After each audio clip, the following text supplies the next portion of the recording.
आप देख रहे हैं न्यूज नाउ 24/7 ताज़ा खबरों के लिए हमारे साथ बने रहें। नरेंद्र सरेंडर। उधर से ट्रंप ने एक इशारा किया, फोन उठाया, कहा मोदी जी क्या कर रहे हो, नरेंद्र सरेंडर। और जी हजूर करके नरेंद्र मोदी जी ने ट्रंप के इशारे का पालन किया। मुझे इस बात पे आश्चर्य हो रहा है कि अभी तक कांग्रेस के नेता पाकिस्तानी मीडिया में सुर्खियां बटोरने में लगे हुए थे। पाकिस्तानी संसद में उनके बयान कोट किए जा रहे थे। राहुल गांधी जी का नाम तो और बयान तो भारत के विरुद्ध पाकिस्तान अपने डोजियर में यूज कर चुका है, परंतु पहली बार राहुल गांधी जी ने ऐसा बयान दिया है जो पाकिस्तान के सेना प्रमुख ने भी नहीं बोला, पाकिस्तान के किसी आतंकी संगठन ने भी नहीं बोला, मौलाना मसूद अजहर ने भी नहीं बोला और हाफिज सईद ने भी नहीं बोला।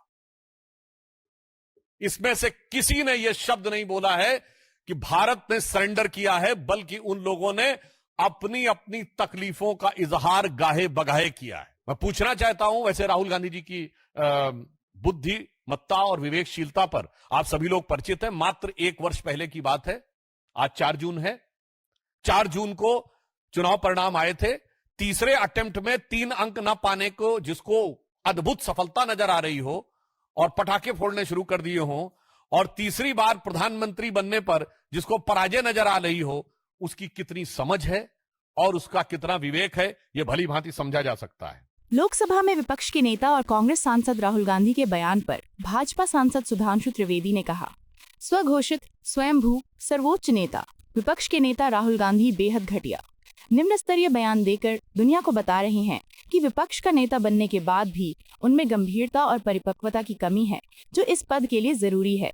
जिस तरह से राहुल गांधी ने हमारे सशस्त्र बलों की वीरता और ऑपरेशन सिंदूर की सफलता पर सेना अधिकारियों के ब्रीफिंग की तुलना आत्मसमर्पण से की, उससे पता चलता है कि उनकी मानसिकता कितनी बीमार और खतरनाक हो गई है। भाजपा सांसद सुधांशु त्रिवेदी ने कहा, जो व्यक्ति चुनाव परिणाम में तीसरी बार 3 अंक से कम प्राप्त करने को सफलता मानता है तथा तीसरी बार प्रधानमंत्री चुने जाने को हार मानता है, उसकी बुद्धि और विवेक का स्तर स्पष्ट है। मैं कांग्रेस पार्टी से पूछना चाहता हूं कि क्या राहुल गांधी ने आत्मसमर्पण शब्द का प्रयोग करके सेना का अपमान किया है या नहीं।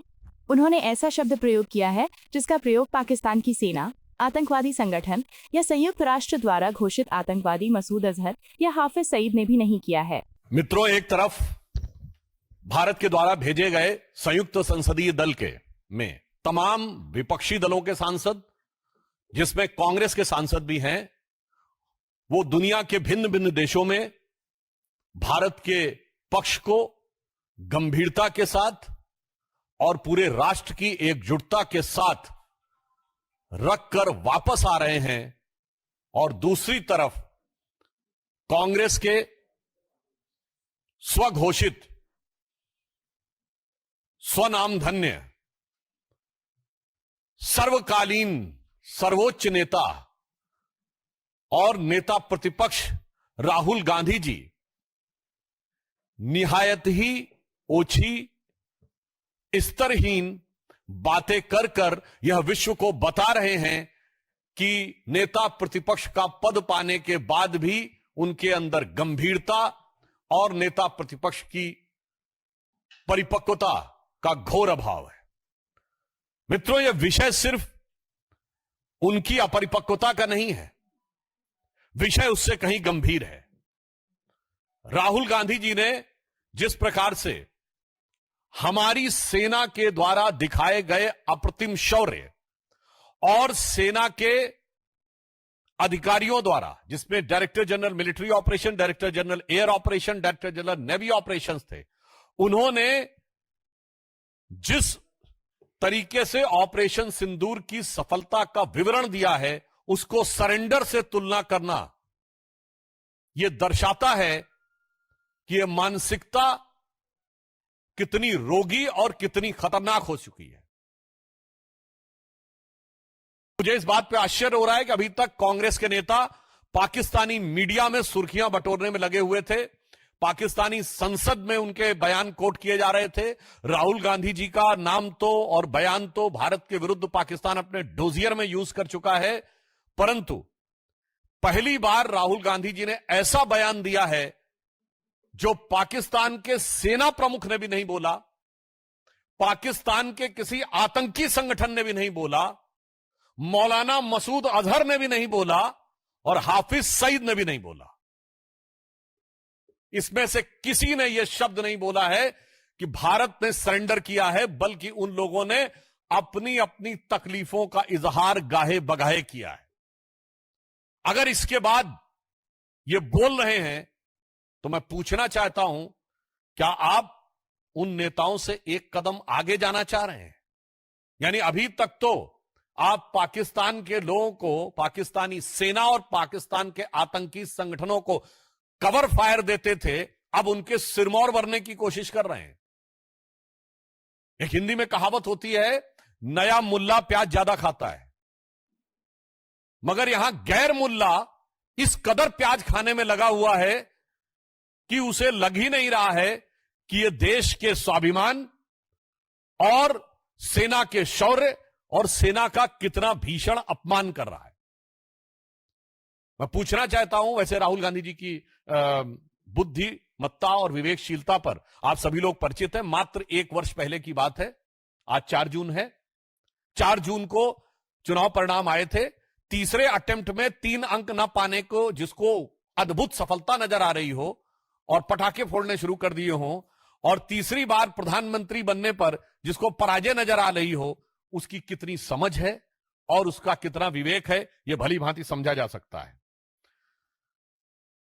राहुल गांधी जी का यह कहना सेना का सरासर अपमान है। मैं कांग्रेस पार्टी से पूछना चाहता हूं, ऑपरेशन सिंदूर की सफलता की घोषणा सेना ने की है, भारत सरकार ने नहीं की है, भारतीय जनता पार्टी के किसी प्रवक्ता ने नहीं की है। जैसे आपके प्रवक्ता अब अचानक सोकर जागने लगे, अपने जमाने क्या क्या बातें बोले, तो मैं पूछना चाहता हूं, आपने सरेंडर शब्द यूज करके सेना का अपमान किया है या नहीं? क्योंकि सीधे सीधे जब आपने सेना के बयान को सरेंडर से तुलना किया है, इसका मतलब भारत और भारत की सेना का सर झुकाने का वो काम, और इसके लिए वो शब्द जो पाकिस्तान की सेना, पाकिस्तान के आतंकवादी संगठन और यूएन सिक्योरिटी काउंसिल के द्वारा डिजिग्नेटेड आतंकवादी जैसे मौलाना मसूद अजहर और हाफिज सईद भी नहीं बन कर पाए हैं, तो आप क्यों उनके मुहाफिज बनने की कोशिश कर रहे हैं?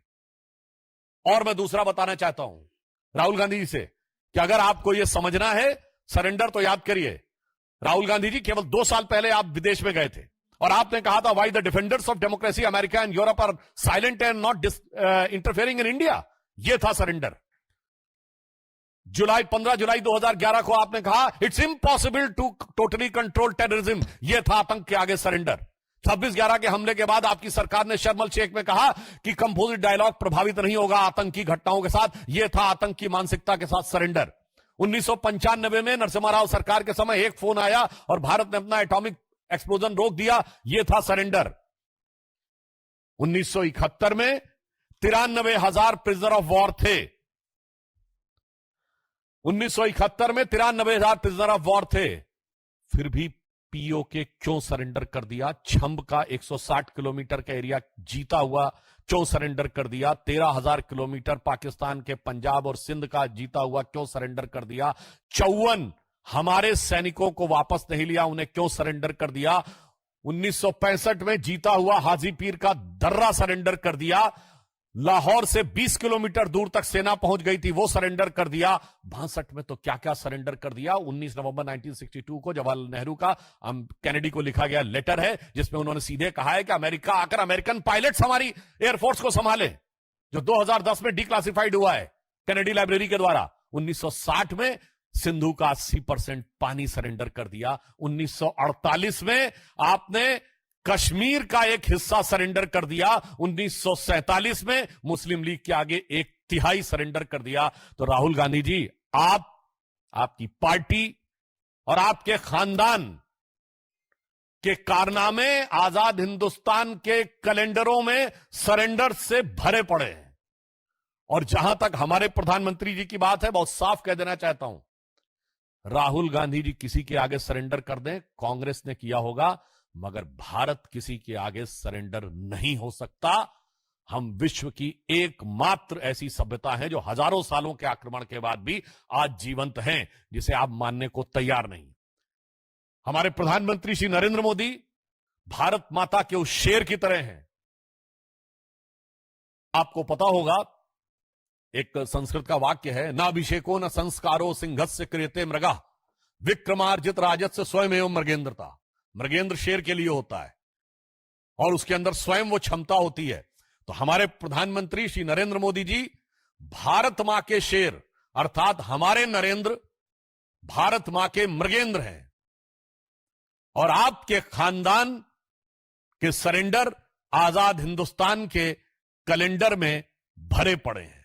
इसीलिए मैं राहुल गांधी जी के लिए यह पंक्ति कहकर समाप्त करना चाहता हूं कि आदतन फितरतन शरारतन, व्याकुलता के कारण या कुटिलता के कारण आप प्रधानमंत्री के खिलाफ बोलिए, भारत सरकार के खिलाफ बोलिए,